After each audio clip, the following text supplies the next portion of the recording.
వినాయకరావు తండ్రి రాసిన ఉత్తరం వచ్చింది. త్వరలో రమణమూర్తి తన దగ్గరికి వచ్చి పెళ్లి సంబంధం గూర్చి మాట్లాడేలా చూడమని, సంప్రదాయం ప్రకారం ఆయన తనింటికి రావాలని రాశాడాయన. చాముండేశ్వరి కూడా తొందరపడుతోందని రాశాడు. ఆ ఉత్తరాన్ని వినాయకరావు శాస్త్రికి చూపించాడు. దాన్ని ఆదిలక్ష్మికి చూపించమని సలహా ఇచ్చాడు శాస్త్రి. ఆ ప్రకారం దాన్ని ఆదిలక్ష్మికి చూపిస్తే ఆమె దాన్ని తన తల్లికి చూపించమని కోరింది. కనక మహాలక్ష్మి ఆ ఉత్తరం చదివింది. నేను మీ వారితో చెప్పనా అండి, నాకు ఆదిలక్ష్మిని చేసుకోవాలని ఉందని అడిగాడు వినాయకరావు. వద్దు, మీ ప్రేమ గురించి ఆయనకు తెలియనే కూడదు. ప్రేమ వివాహం అంటే కస్సుమంటూ అంతెత్తున లేస్తారాయన. సమయం చూసి నేనే చెప్తాను. ఆ రాత్రి కనక మహాలక్ష్మి భోజనాలయ్యాక తమలపాకులని చిలకలుగా చుట్టి అలవాటుగా భర్తకి అందిస్తూ అడిగింది. అమ్మాయి సంగతి ఏం ఆలోచించారు? సంబంధాలు చూడాలి, మంచి రోజు చూసి ప్రారంభిద్దామని ఆగాను. నీకో రహస్యం తెలుసా? ఏమిటి? మీ ఆడవాళ్ళ నోట్లో నువ్వు గింజ దాగదు. ఎవరికి చెప్పవుగా? మీ మీద ఒట్టు. మన కామేశానికి ఎయిడ్స్ వ్యాధి. వస్తున్న నవ్వుని బలవంతంగా ఆపుకుంది కనక మహాలక్ష్మి. అలాగా అండి? అమాయకత్వం నటిస్తూ అడిగింది. అందుకని ఈ సంబంధం వద్దనుకున్నది. ఆ సినిమా పత్రికలో తన ఫ్రెండ్ కమలకి లెటర్ రాసి అమ్మాయి మంచి పని చేసింది. ఒక విధంగా అది ప్రియుడికే రాసిందనుకున్నాడు నాదకర్ణి. పోనీలేండి, అన్నీ మన మంచికే అని ఊరికే అనలేదు. మన ఇంట్లో అద్దెకున్న వినాయకరావు ఆదిలక్ష్మికి సరైన జోడి కాదంటారా? అడిగిందావిడ. వినాయకమా, నీకేమైనా మతిపోయిందా? ఇందులో మతిపోవడం ఏముంది? లేకపోతే వాణ్ణి ఇల్లు ఎలా ఖాళీ చేయించాలా అని నేను ఆలోచిస్తూ ఉంటే నువ్వు ఏకంగా ఇంటల్లుడిగా చేయాలనుకుంటున్నావా? మంచివాడే కదండి. ఇదే నోటితో నువ్వెన్నిసార్లు తిట్టలేదు గనక అన్నీ మర్చిపోయి మాట్లాడుతున్నావు. ఏదో కుర్రతనం, ఎల్ఐసిలో ఉద్యోగం, బోలెడు జీతం, ఎలాంటి చెడ్డ అలవాట్లు లేవు. అన్నీ మన మంచిగా అని ఊరికే అనలేదని ఇందాకేగా అన్నావు. ఈ విషయంలో మాత్రం నేను ఒప్పుకోను. వాడి కాళ్ళు కడిగి నేను కన్యాదానం చేసేది కళ్ళ, కోపంగా చెప్పాడు రమణమూర్తి. మీరలా అంటే ఇంకా నేనేం మాట్లాడలేను. మాట్లాడక అదే మంచిది, కసిరాడైన చిరాగ్గా. అక్కడ షణ్ముగరావు కాళ్ళకి బలపాలు కట్టుకుని తన కూతురు పెళ్లి కోసం విశ్వ ప్రయత్నాలు చేస్తున్నాడు. ఎక్కడ సంబంధం ఉందన్నా పరిగెడుతున్నాడు. పెళ్లి కొడుకు మంచి చెడ్డలు వాకబు చేస్తున్నాడు. ఎలాగైనా సరే వినాయకరావు కన్నా ముందే తన కూతురి పెళ్లి చేయాలని గట్టి పట్టుదలతో ఉన్నాడాయన. అలా చేస్తే శుభలేఖ పంపుతారన్న ప్రయత్నం తేలిగ్గా చెలామణి అవుతుంది. బొగ్గనుకున్నారు కానీ మా సుబ్బులు మాణిక్యమని ఉత్తరంలో వినాయకరావుకి, ముఖ్యంగా అతని తండ్రి డాంబికేశ్వరరావుకి రాయొచ్చు. ఆ విధంగా రాస్తే దెబ్బ కొట్టినట్టుగా వాళ్ళకి గట్టిగానే దెబ్బ తగులుతుంది. వాళ్ళు అలాగే ఫీల్ అవుతారు. చాముండేశ్వరి డాంబికేశ్వరరావు దాదాపు 53 సంబంధాలు చూశాడు. అందులో 14 సెలెక్ట్ చేశాడు. 8 మంది వచ్చి సుబ్బలక్ష్మిని చూశారు. అందులో 3 సుబ్బలక్ష్మి నచ్చిందన్నారు. ఒకరు కట్నం, సుబ్బలక్ష్మి రెండూ నచ్చిందన్నారు. కానీ సుబ్బలక్ష్మికి ఆ అబ్బాయి నచ్చలేదంది.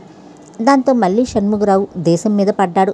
మరో నెల రోజుల్లో ఎలాగైనా సుబ్బలక్ష్మి వివాహం చేయాలన్న దీక్షతో ఉన్నాడాయన. ఆదిలక్ష్మి వివాహానికి సంబంధించిన కనక మహాలక్ష్మి రమణమూర్తిల సంభాషణ సారాంశం పూర్తిగా తెలుసుకున్నాక శాస్త్రితో చెప్పాడు వినాయకరావు. నువ్వు 2 అద్భుత విషయాలు సాధించావు. ఇప్పుడు నువ్వు సాధించవలసిన అసలైన అద్భుత విషయం మరొకటి ఉంది. రమణమూర్తి నీకు తన కూతుర్నిచ్చి వివాహం జరిపించాలి. అతను దానికి సమ్మతించేలా చేయడమా మిత్రమా? కరెక్ట్గా అక్షరాల అదే గురు. మొన్న రాత్రి ఓ తేలుపాటి ఇప్పించరా అంటే నువ్వేమన్నావు? రుద్రవీణలో చిరంజీవిలా, అదే రోజుల్లో సారయ్యలా చచా తప్పు అన్నావు. నిన్నేమన్నావు? గాంధీ మహాత్ముడిలా తేలు మానండై లాంటి పాటొకటి పాడావు. నా అవసరం తీరిపోయిందని నువ్వు ఈ దుస్సాహసానికి వడిగట్టావు. ఇప్పుడు నీకు నేను సహాయం చేయటమా? కళ్ళ తేలు కాదు, పాము పార్టీయే ఇస్తా, కానీ మా ఇద్దరి వివాహం అయ్యేలా చూడు గురు, జీవితాంతం. ఎవరైనా సరే నాకు రుణపడి ఉండటం నాకెంత మాత్రం నచ్చదు. అయినా సరే ఇప్పుడు ప్రయత్నం చేస్తాను. ఎలా? చూడు. గదిలోంచి శాస్త్రి బయటకు వచ్చి రమణమూర్తి పోషన్ బయటకు ఆగి గట్టిగా పిలిచాడు. రమణమూర్తి గారు. 2 సార్లు పిలిచాక ఆదిలక్ష్మి బయటకు వచ్చి అడిగింది అతన్ని. ఏం కావాలండి? మీ నాన్నగారితో పర్సనల్గా మాట్లాడాలి, పిలుస్తారా? ఆయన బయటకు వచ్చి అడిగాడు గద్దింపుతో. మీ అమ్మాయి పెళ్ళికి ఎదిగి ఉంది. పెళ్లి చేద్దామని మీరు కూడా అనుకుంటున్నారు. మా రూమ్మేట్ చిరంజీవి వినాయకరావు కూడా పెళ్ళికి ఎదిగి ఉన్నాడు. ఉభయులకి వివాహం చేస్తే ఎలా ఉంటుంది అన్న ఆలోచన రాగానే మిమ్మల్ని బయటకు పిలిచాను. ఏమంటారు? అడిగాడు శాస్త్రి. రమణమూర్తి మొహంలో చకచక ఎరుపు, నలుపు, తెలుపు, ఆకుపచ్చ, ముదురాకుపచ్చ, ఈతాకుపచ్చ, చిలుకాకుపచ్చ రంగులు మారాయి. కొడదామని చెయ్యెత్తి కూడా ఆయన తమాయించుకుని చెప్పాడు. కొట్టేనంటేనా, మర్డర్ కేసులో ఇరుక్కోకూడదని వదిలేస్తున్నాను. అదే ఆయన చెప్పిన సమాధానం చెప్పి గిరుక్కున తిరిగి మళ్ళీ ఇంట్లోకి వెళ్ళిపోయాడు. ఆదిలక్ష్మి బేలగా చూసింది శాస్త్రి వంక. శాస్త్రి వంక వింతగా చూశారు పూజారి శతభిషం. ఆ తర్వాత అతని దగ్గరికి వచ్చి చెప్పాడాయన. పెళ్లి సంబంధం మాట్లాడడానికి కొంత వయసు, కొంత అనుభవం, కొంత లౌక్యం అవసరమయ్యా. అలా తలుపు తట్టి బయటకు పిలిచి కట్టే కొట్టే తెచ్చే అన్నట్లుగా కాదయ్యా అడిగేది, మందలించాడు. అదన్నమాట చెప్పాడు శాస్త్రి గుమ్మంలో నిలబడి బిత్తరపోతూ చూస్తున్న వినాయకరావుకి. నిన్నెవరెళ్ళి అడగమన్నారు? అరిచాడు వినాయకరావు. ఆయన మనసులో ఏం ఉందో తెలుసుకుందామని వెళ్ళాను. తెలుసుకున్నాను. పెళ్లి సంబంధాలు చెడగొట్టే ఆలోచన నాకు తెలుసు, కానీ కుదిర్చి కలిపేవి తెలియవు. ఇవాళ సాయంత్రం బార్కి వెళ్దాం. తెల్లవారుజామున నీకే తడుతుంది చెప్పాడు వినాయకరావు. ఆ ముక్క ముందే చెప్పేయచ్చుగా చెప్పాడు శాస్త్రి ప్రసన్న వదనంతో. ఈ రాత్రి నీకు సరైన ఆలోచన రాలేదనుకో, రేపు లేదా ఎల్లుండి చెప్పాడు వినాయకరావు దీనంగా. డోంట్ వర్రీ అతని భుజం తట్టాడు శాస్త్రి దర్పంగా. ఆ రోజు సాయంత్రం వినాయకరావు ఆదిలక్ష్మి కళాభవన్లోని కోడిగుడ్ల మీద బొమ్మల ఎగ్జిబిషన్లో కలుసుకున్నారు. అనుకున్న ప్రకారం. విన్నారుగా చెప్పింది ఆదిలక్ష్మి. విన్నాను. మీ నాన్నగారు చెయ్యెత్తడం కూడా చూశాను చెప్పాడు వినాయకరావు. మరెలా అడిగింది. రెండే మార్గాలు. ఒకటి, మీ నాన్నగారు మా నాన్నగారు ఒక అంగీకారానికి వచ్చి మన పెళ్లి చేయడం. రెండు వాళ్ళతో సంబంధం లేకుండా మన పెళ్లి మనమే శాస్త్రీయ ఆధ్వర్యంలో శతభిషం లాంటి పెద్దల సమక్షంలో చేసుకోవడం. ఇంట్లోంచి వచ్చేసా తప్పదు. మొదటి పద్ధతికే ప్రయత్నిద్దాం. అదే సరైన పద్ధతి. కాబట్టి అది కుదరకపోతే అప్పుడు రెండో పద్ధతి గురించి ఆలోచించవచ్చు. శాస్త్రి అన్నట్లు ఇద్దరిని వేరు చేయడం తేలిక, గాని కలపడం పరమ కష్టం. దారి లేని గమ్యమే ఉండది లోకంలో చెప్పింది Adilakshmi. I shall try my level best. నాకు నేను ధైర్యం చెప్పుకోవాలనుకున్నప్పుడే ఇంగ్లీష్ ఉపయోగిస్తుంటాను. చిన్నగా నవ్వింది ఆదిలక్ష్మి. ఆ బొమ్మ చూడండి చెప్పింది. ఓ కోడిగుడ్డు మీద రకరకాల గీతలున్నాయి. అదేం బొమ్మై ఉండొచ్చు అడిగింది. కోడిగుడ్డుకి ఉండే ఈకలు సమాధానం చెప్పాడు వెనక నుంచి వాళ్ళ మాటలు విన్న ఆ కోడిగుడ్డు ఆర్టిస్ట్. షణ్ముగరావు ఉండే పల్లెటూరు ఆంధ్రప్రదేశ్లోని అనేక పల్లెటూళ్ళ లాంటివే.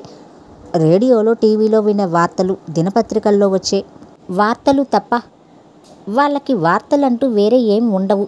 365 రోజులు ఒక మాదిరిగా నడుస్తాయి. ఎవరికైనా పెళ్లి నిశ్చయమైనా, నెల తప్పినా, జబ్బు పడ్డా, పని మీద పట్నం వెళ్ళినా అది ఆ గ్రామానికి సంబంధించినంత వరకు పెద్ద వార్త అవుతుంది.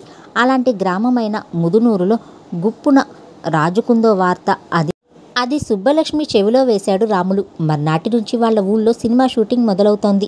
టూరింగ్ టాకీస్లో సినిమాలు చూసే సుబ్బలక్ష్మి అందరిలాగే సినిమా షూటింగ్ చూడాలన్న కోరిక చాలా బలంగా ఉండేది. అది తీరబోతున్నందుకు సంతోషం వేసింది. ఆ రోజు సాయంత్రం లొకేషన్స్ని ఫార్మల్గా చూసి ఓకే అనుకోవడానికి ఆ చిత్ర దర్శకుడు ముదునూరు వచ్చాడు. 40 కిలోమీటర్ల దూరంలో ఉన్న జిల్లా హెడ్ క్వార్టర్స్లో ఓ హోటల్లో వాళ్ళ యూనిట్ మకాం. రోజు చీకటితో వచ్చి షూటింగ్ ముగించుకుని రాత్రికి తిరిగి హోటల్కి వెళ్ళిపోతారు.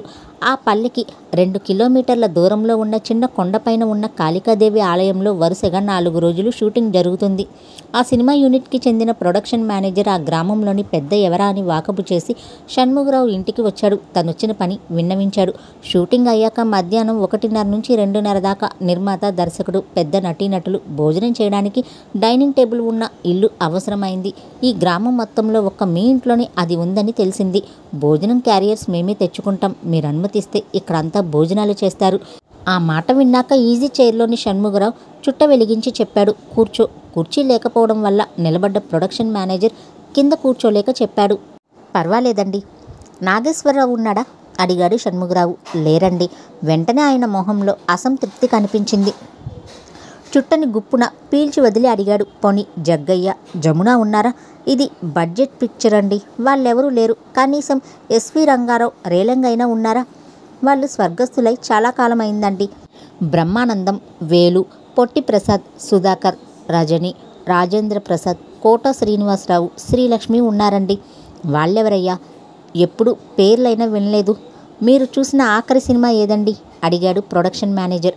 లక్షాధికారి. ఎన్టీఆర్, కృష్ణకుమారి. ఏం చేశారయ్యా? రేపు వచ్చాక అందరినీ పరిచయం చేస్తానండి. ఇంతకీ మీరు ఒప్పుకున్నట్లేనా?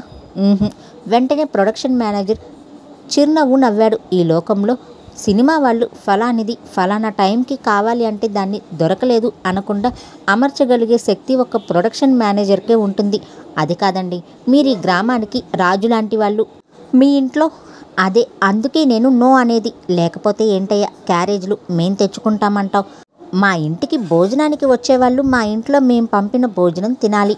మా ఇంట్లోని చేతులు కడుక్కోవాలి. అర్థమైందా? అర్థమైందండి. అలాగేనండి.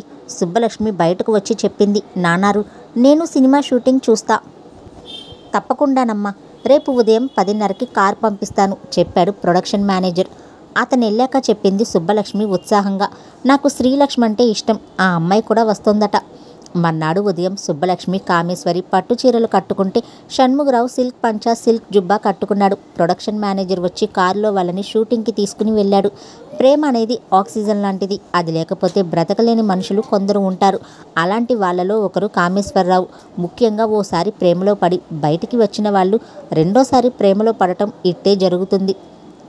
బచ్చలి పండు రంగు పట్టుచీరలో నడుముకి వడ్డానం, ముందుకు వేసుకున్న 2 జడలతో, నుదుట పాపిటి పిల్లతో పుష్టిగా నిండుగా కనపడ్డ సుబ్బలక్ష్మి అక్కడి కార్యక్రమాన్ని ఆసక్తిగా చూసే ఆమె చురుకైన పెద్ద కళ్ళు కామేశ్వరరావు మనసుని దోచి ఏమాత్రం టైం వేస్ట్ చేయకుండా తక్షణం ఆమెని మొదటి చూపులోనే ప్రేమించేశాడు. నటీనటులందరితో పాటని చిత్రీకరిస్తున్నారు. సుబ్బలక్ష్మి మీద రిఫ్లెక్టర్ వేసి సూర్యకాంతి ఆమె మీద పడేలా చేసి ఆమె అటెన్షన్ సంపాదించాడు కామేశ్వరరావు. అతను మెల్లో వేలాడుతున్న విజిల్ వేయగానే పాట ఆగడం, మళ్ళీ విజిల్ వేస్తే పాట మొదలవడంతో అతను గొప్ప వ్యక్తి అన్న ఆలోచన సుబ్బలక్ష్మికి కలిగింది. తన తండ్రితో పాటు అసోసియేట్గా వ్యవహరిస్తున్న కామేశ్వరరావు లంచ్కి సుబ్బలక్ష్మి ఇంటికి వచ్చాడు. అతని చూపులని బట్టి తనంటే ప్రత్యేకంగా చూస్తున్నాడని గ్రహించింది సుబ్బలక్ష్మి. కామేశ్వరి, సుబ్బలక్ష్మి ఆడవాళ్ళకి, రాములు, షణ్ముగరావు మగవాళ్ళకి వడ్డించారు. నాదకర్ణి ఎప్పటిలా మౌనంగా ఉన్నాడు. షూటింగ్ సమయంలో ఆయన తక్కువ మాట్లాడతాడు.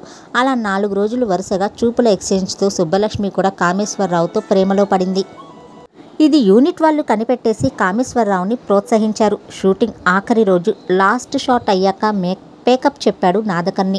సుబ్బలక్ష్మికి అర్థమైంది వాళ్ళంతా పావుగంటలో కార్లు ఎక్కి వెళ్ళిపోతున్నారని. ధైర్యం చేసి కామేశ్వరరావు దగ్గరికి వెళ్ళి మాటలు కలపాలని చెప్పింది. నాకు విజిల్ ఇస్తారా? బాగా ఊదుతోంది. వెంటనే భుజాన వేలాడుతున్న సంచిలోంచి కామేశ్వరరావు వలచిన ఓ కొబ్బరికాయ తీసి తక్కువ రాతి మీద కొట్టాడు. ఎందుకు కొట్టారు? అడిగింది సుబ్బలక్ష్మి ఆ హఠాత్ సంఘటనకి. మీరు నాతో మాట్లాడితే కొబ్బరికాయ కొడతానని శ్రీరామచంద్రుడికి మొక్కుకున్నాను కాబట్టి సమాధానం చెప్పాడు కామేశ్వరరావు. ఎందుకని అలా మొక్కుకున్నారు? అడిగింది అమాయకంగా. మీరు నాతో మాట్లాడితే నేను ఆ తర్వాత మీతో మాట్లాడవచ్చని జవాబు చెప్పాడు. నేను మాట్లాడాగా మీరు మాట్లాడండి. మీ ఎడంకాలి చెప్పు ఓసారి ఇలా ఇస్తారా? ఎందుకు? అడిగింది మళ్ళీ ఆశ్చర్యంగా. ఊరికే ఇవ్వండి, చెప్తాను. ఇచ్చింది. నేను మిమ్మల్ని ప్రేమిస్తున్నాను, మిమ్మల్ని పెళ్లి చేసుకోవాలని అనుకుంటున్నాను చెప్పాడు కామేశ్వరరావు దాన్ని దాచేసి. సుబ్బలక్ష్మి బుగ్గలు కెంపులయ్యాయి. నాకు సిగ్గేస్తోంది చెప్పింది. అయితే ఇందండి చెప్పు. కోపం వస్తుందనుకున్నాను. సుబ్బలక్ష్మి ఎడంకాలి చెప్పుని తిరిగి ఆమెకి ఇచ్చేశాడు కామేశ్వరరావు. నేనంటే మీకు ఇష్టమేనా? అడిగాడు. తలూపింది సుబ్బలక్ష్మి. అయితే మనం పెళ్లి చేసుకోవచ్చా? మా నాన్నగారు ఇష్టపడితే అలాగే. ఆయనకేమో కలెక్టరో పైలటో తీసుకుని రమ్మని చెప్పేశాగా, మరేం పర్వాలేదు. మర్నాడు ఉదయం నాదకర్ణికి అతని కొడుకు గురించి నిర్మాత బావమర్ది హడావిడిగా వచ్చి ఇలా చెప్పాడు. ఇవాళ ఉదయం మీ అబ్బాయి నిద్రలేచాక జాగ్రత్తగా బూట్లని టూత్పేస్ట్తో పాలిష్ చేసి బూట్ల పాలిష్ని టూత్ బ్రష్ మీద పెట్టుకుని బ్రష్ చేశాడు. సాంబార్ని కాఫీలో చప్పరిస్తూ తాగుతున్నాడు. ఎందుకని? ఆశ్చర్యంగా అడిగాడు నాదకర్ణి. ఆ చర్యలు అతని మానసిక స్థితిని తెలియచేస్తున్నాయి. అతని నిస్సందేహంగా ప్రేమలో పడ్డాడు. మీరు జోక్యం చేసుకోవాలి. అలాగా? ఎవరితో? రజన, శ్రీలక్ష్మ? ఆలోచనగా అడిగాడాయన.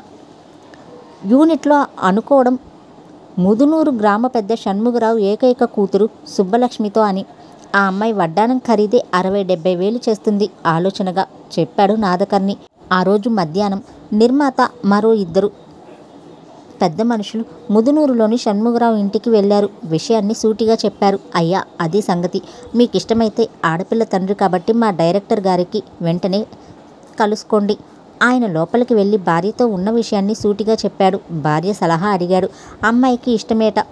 నాతో పొద్దున్న వాళ్ళంతా వెళ్ళాక అన్నది. మనిషి బానే ఉన్నాడు, కానీ సినిమా వారు కదా, ఇలా షూటింగ్లంటూ తిరిగితే మన అమ్మాయి ఏం సుఖపడుతుంది? సుఖపడే వయసులో వెంట వెళ్తుంది. పైలట్ అయితే ఘనంగా ఉంటుందేమో ఆలోచించు. నాకెటు పాలుపోకుండా ఉంది. వాళ్ళంతట వాళ్ళు అడుగుతున్న సంబంధమాయే. పైలట్ అయితే విమానం కూలొచ్చు. నాకు మొదటి నుంచి పైలట్ ఇష్టం లేదు. రేపు మా నల్లుడు డైరెక్టర్ అయి రాష్ట్రపతి నుంచి స్వర్ణకమలం అవార్డు తీసుకుంటే మాత్రం ఘనంగా ఉండదు. పైగా పెళ్ళికి సినిమా నటీనటులంతా వస్తారు. ఏమ్మా సుబ్బులు, నువ్వేమంటావు? కూతుర్ని దగ్గరికి తీసుకుని ఆప్యాయంగా అడిగాడు. నాకిష్టమేనన్నారు. పైగా ఇంటి పేర్లు కూడా కలిశాయి. మనింటి పేరు గుమ్మండి, ఆయనింటి పేరు వంకాయల. సరే, నీ ఇష్టం. పెళ్లి చూపులు ఎప్పుడు ఏర్పాటు చేయను? నీకు ఇబ్బంది రోజులు కావుగా. నాకు పెళ్లి చూపులు ఓకే. దగ్గరలో ముహూర్తం ఎప్పుడు ఉందో చూడండి, చెప్పింది సుబ్బలక్ష్మి. వాళ్లతో కారెక్కి జిల్లా హెడ్ క్వార్టర్స్లోని నాదకర్ణి ఉండే హోటల్కి వెళ్ళాడు షణ్ముగరావు. ఇంట్లోని బీరపాదు నుంచి కోసిన కొన్ని బీరకాయలతో వంకాయల షణ్ముగరావు గుమ్మడి నాదకర్ణికి బీరకాయలిచ్చి చెప్పాడు, శేకదానం చేస్తే శోకం ఉండదని శాస్త్రం. ఇంతకీ నేనెందుకు వచ్చానంటే, మర్నాడు ఉదయం 11:30 కల్లా ముదునూరులోని షణ్ముగరావు స్వగృహంలో తాంబూలాలు పుచ్చుకున్నారు. అంతేకాదు ముహూర్తం కూడా నిర్ణయం చేశారు. వాళ్ళెళ్ళాక భార్య దగ్గరికి వెళ్ళి ఏదో అనబోతే చెప్పింది కామేశ్వరి, నన్ను విసిగించకండి, పెళ్లి పనుల్లో ఉన్నాను. ముహూర్తానికి 10 రోజులే. ఎందుకో తెలుసా? ఇంత దగ్గరగా పెట్టించింది. డాంబికేశ్వరరావు తల కొట్టినట్లుగా ఆ వినాయకానికన్నా మన అమ్మాయి పెళ్ళి ముందుగా జరుగుతుందని చెప్పడానికి ఆనందంతో కూడిన గర్వంతో చెప్పాడు వంకాయల షణ్ముగరావు. ఆయన స్వయంగా హైదరాబాద్ కూడా వెళ్ళి పిలిచాడు వినాయకరావుని. అదే రోజు వినాయకరావు ఇంటైన రమణమూర్తిని కూడా ఆహ్వానించడానికి వచ్చిన కాబోయే వియ్యంకుడు నాదకర్ణిని అక్కడ చూసి ఆశ్చర్యపోయాడాయన. పరిచయాలయ్యాక ఇంకాస్త ఆశ్చర్యపోయాడు. ఆ రోగిష్టి వెధవకి పెళ్ళెందుకు? ఆ అమ్మాయి నుదుట బొట్టుకి ఎసరు పెట్టకపోవడం కాకపోతే భార్యతో చెప్పాడు రమణమూర్తి. అంతా వెళ్ళాక, ఈ కాలంలో మొగుడు పోయినా బొట్టు పెట్టుకోవడం ఫ్యాషన్లండి, మరేం పర్వాలేదు. కామేశ్వరరావుకి ఎలాంటి రోగం లేదని తెలిసిన కనక మహాలక్ష్మి చెప్పింది భర్తతో. ఆ వివాహానికి డాంబికేశ్వరరావు, ఆయన భార్య చాముండేశ్వరి, అలాగే రమణమూర్తి, కనక మహాలక్ష్మి హాజరయ్యారు. ఒకరి గురించి మరొకరికి తాము కాబోయే వియ్యంకులమని తెలియగానే డాంబికేశ్వరరావు రమణమూర్తి వంక కన్నెత్తైనా చూడలేదు. మగ పెళ్లివారు డాంబికంతో రమణమూర్తి అంత పట్టుదలతోనే మాట్లాడలేదు. కనక మహాలక్ష్మి, చాముండేశ్వరి మాత్రం ఒకరితో ఒకరు ఆప్యాయంగా మాట్లాడుకున్నారు. ముదునూరులో జరిగిన ఆ వివాహానికి తల్లిదండ్రులతో పాటు హాజరైన వినాయకరావు, ఆదిలక్ష్మి మాత్రం పెద్దలు చూస్తుండగా ఒకరితో ఒకరు మాట్లాడుకోవడానికి సిగ్గుపడ్డారు. పీటల మీద కూర్చున్న పెళ్లికొడుకు పెళ్లికూతురు ముహూర్తం అకస్మాత్తుగా ఆయన మిస్ అవ్వడంతో, ఏరి ఆయన ఎంతసేపు ఇక్కడ ఉన్నారే అని పిల్లాడి తల్లిదండ్రులు చెవులు కొరుక్కుని ఆయన కోసం వెతకసాగారు. చివరికి ఆయన లోపల గదిలో టీవీ ఆన్ చేసి రామాయణం చూస్తూ దర్శనమిచ్చాడు. టీవీ ఆపేసి ఆయన్ని కోప్పడి పెళ్లి పందిరి దగ్గరికి తీసుకుని వెళ్లారు. అంచేత ముహూర్తానికి 6 నిమిషాలు ఆలస్యంగా కామేశ్వరి సుబ్బలక్ష్మి మెల్లో 3 ముళ్ళు వేసేశాడు. 3వ ముడి పడిన వెంటనే సుబ్బలక్ష్మి తలెత్తి కామేశ్వరరావు వంక చూసి అడిగింది, ఏమండి, విజయవాడ మంగళదీప్లో కొత్త చీరలు వచ్చాయట, నాకు కాసిన్ని కొనిపెట్టరు? అలాగే జవాబు చెప్పాడు కామేశ్వరరావు. ఎలాగైనా పెళ్లి కొడుకు నెమ్మదస్తుడు, చెప్పారు ఆ మాటలు విన్న ఒకరు. అంతా అతగాడి అమ్మ పోలిక. ఆవిడ చచ్చి ఎక్కడుందో కానీ నెమ్మదస్తురాలు కాకపోతే కామేశ్వరరావు 3 ఏళ్లు ముందుగానే పుట్టి ఉండేవాడు. ఆ రాత్రి పెద్ద బజార్లో ప్రత్యేకంగా వేసిన పందిట్లో నాదకర్ణి చిత్ర నిర్మాత రామరావణ యుద్ధం అన్న పౌరాణిక నాటకాన్ని ఏర్పాటు చేశాడు. అంతా ఆ నాటకానికి హాజరయ్యారు. దుష్ట శిక్షణ చేసి శిష్టరక్షణ చేసే ఆఖరి అంకం వచ్చింది. రామరావణులు యుద్ధానికి తలపడ్డారు. ఇదిగో రామాయణం, ఈ శరామాతంతో చస్తావు అన్న డైలాగ్ చెప్పి రాముడు బాణం వేస్తే రావణాసురుడు పాత్రధారి దాన్ని చేత్తో అందుకుని నిర్లక్ష్యంగా మోకాళ్ళెత్తి దానిని మధ్యకి విరిచిపారేయాలి. రాముడు క్షణకాలం తడబాటుపడి, అది మాయతో నీవు సృష్టించింది, ఇదిగో రామబాణం అని మళ్ళీ విల్లు సంధించి బాణం వదిలాడు. రావణుడు దాన్ని కూడా గాల్లో చేత్తో అందుకుని విరిచి ప్రేక్షకుల్లోకి విసిరేశాడు. రాముడు బిక్కమొహం పెట్టి మరో బాణం సైడ్లో నుంచి అందుకుని, ఇదిగో ఇది అసలైన రామబాణం అని సంధించి వదిలాడు. రావణుడు ఆ బాణానికి అదే గతి పట్టించాడు.